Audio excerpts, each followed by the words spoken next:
સૌ વાલા મિત્રોને મારા જય સિયારામ। હું દુષ્યંત પાઠક શ્રી હનુમાનજી દાદાની અસીમ કૃપાથી એક નવા વિડીયો સાથે આપની સેવામાં ઉપલબ્ધ છું। તો વાલા મિત્રો, આજનો ઉપાય આ વિષયની અંદર તારીખ છે 23મી જૂન 2026 વાર છે મંગળવાર।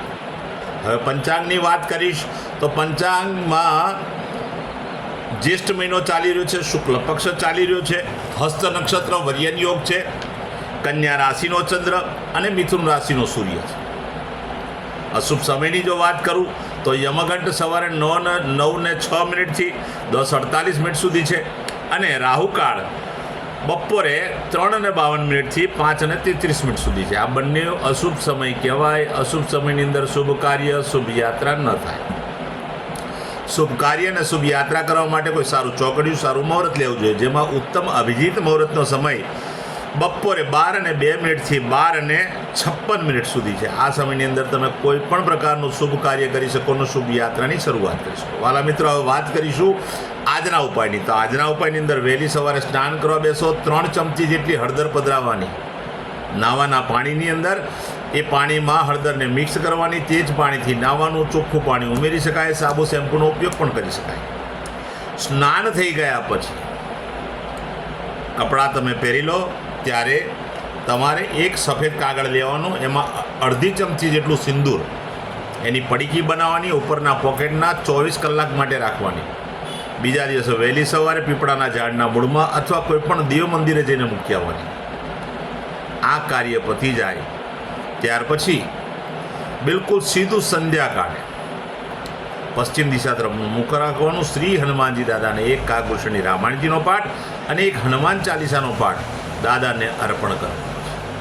સમયની અનુકૂળતા હોય તો તમે સુંદરકાંડનો પાઠ પણ કરી શકો। આટલું કાર્ય થઈ જાય પછી રાત્રે સૂતા પહેલાં પોતાની જ પથારીમાં બેસવાનું, પલાઠી વાળવાની, ઓમ કૃષ્ણાય વાસુદેવાય હરે પરમાત્મને પ્રણત ક્લેશ નાશાય ગોવિંદાય નમઃ આ મંત્ર યથાશક્તિ જપવાનો। આ હતો આજનો ઉપાય। જે મારા વાલા મિત્રનો જન્મદિવસ 23મી જૂન 2026 ને મંગળવારના દિવસે બધા જ વાલા મિત્રોને સૌ પ્રથમ તો જન્મદિવસની શુભકામના। શ્રી હનુમાનજી દાદા તમારી મનોકામના પૂર્ણ કરે, બલબુદ્ધિ વિદ્યા આપે અને તમારું અને તમારા પરિવારનું શ્રી હનુમાનજી દાદા રક્ષણ કરે, આવી મારી શુભેચ્છાઓ છે। ઉપાયના ભાગરૂપે મેં કહ્યું તે પ્રમાણે સ્નાન, મેં કહ્યું તે પ્રમાણે સિંદૂરની પડીકી પોતાના પોકેટમાં રાખો। ત્યાર પછી 18 લાડુ, 18 1 અને 8 એટલે અરાડ બુદ્ધિના લાડુ લઈને શ્રી હનુમાનજી દાદાના મંદિરે જવાનું છે। ક્યારે? તો કે સંધ્યાકાળે શ્રી હનુમાનજી દાદાને અરાડ લાડુ ધરાવવાના છે અને ત્યાર પછી તે જ 18 લાડુ નાના નાના બાળકોને, જરૂરિયાતમંદ લોકોને, શ્રમિકોને, વડીલોને પ્રસાદના રૂપમાં વહેંચવાના છે। આજના દિવસે બીજું હોત એક કામ કરવા જેવું છે। ગૌશાળાએ જવાનું, ગાયોની પરિક્રમા કરવાની, ગાયોને લીલું ઘાસનું દાન આપવાનું, તમારે ત્યાં ભોજન બન્યું હોય તે ભોજન પણ ગાયોને અર્પણ કરવાનું। ગાયોને આશીર્વાદ ગાયોના મેળવવાના છે। ત્યાર પછી તામ્રપાત્રમાં, તાંબાના પાત્રની અંદર ઘી ભરવાનું છે અને કોઈ પણ દેવ મંદિરે તે ઘી દેવા માટે દાન કરવાનું છે।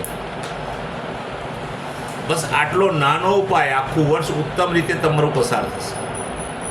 જેમની મેરેજ એનિવર્સરી 23મી જૂન 2026 અને મંગળવારના દિવસે તે બધા જ વાલા મિત્રોએ સવારે સ્નાન કરી વડીલોનો ચરણ સ્પર્શ કરવાના, આશીર્વાદ મેળવવાના। ત્યાર પછી તમારે ગૌશાળાએ જવાનું, ગાયોની સેવા કરવાની, ગાયોની પરિક્રમા કરવાની, પતિ પત્નીએ ગાયોને લીલું ઘાસનું દાન આપવાનું, સાથે સાથે ગાયોને તમારા ઘરે જે ભોજન બન્યું તે ભોજન પણ અર્પણ કરવું। પતિ ને પત્ની બંને સાથે બેસીને પોતાના ઘરમાં એક હનુમાન ચાલીસાનો પાઠ કરશે, બહુ જ ઉત્તમ પરિણામ પ્રાપ્ત થશે।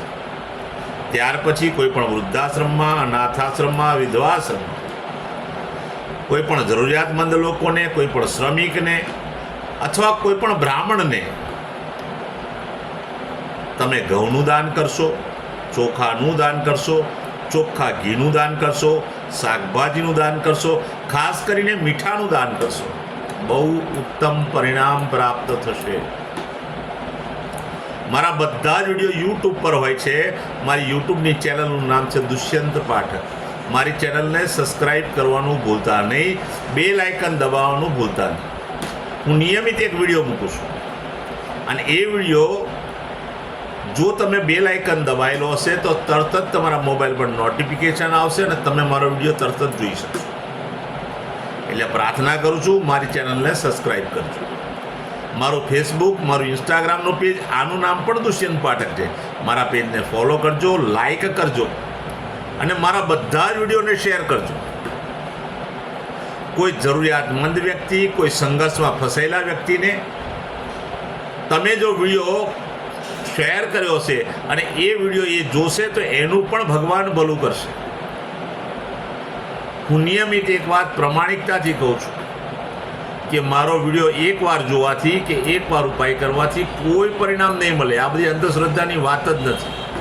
પણ નિયમિત મારો વિડીયો જોશો, નિયમિત ઉપાય કરશો તો એક સમય એવો આવશે કે ગ્રહો બેલેન્સ થઈ જશે અને તમે તમારા જીવનમાંથી, સંઘર્ષમાંથી મુક્ત થશો. તો વિશ્વાસ, શ્રદ્ધા અને નિયમિતતા કેળવીને ઉપાય કરજો. ભગવાન તમારું ભલું કરે. આપ સૌને જય સિયારામ. નવા વિડીયોમાં ફરીથી મળીશું.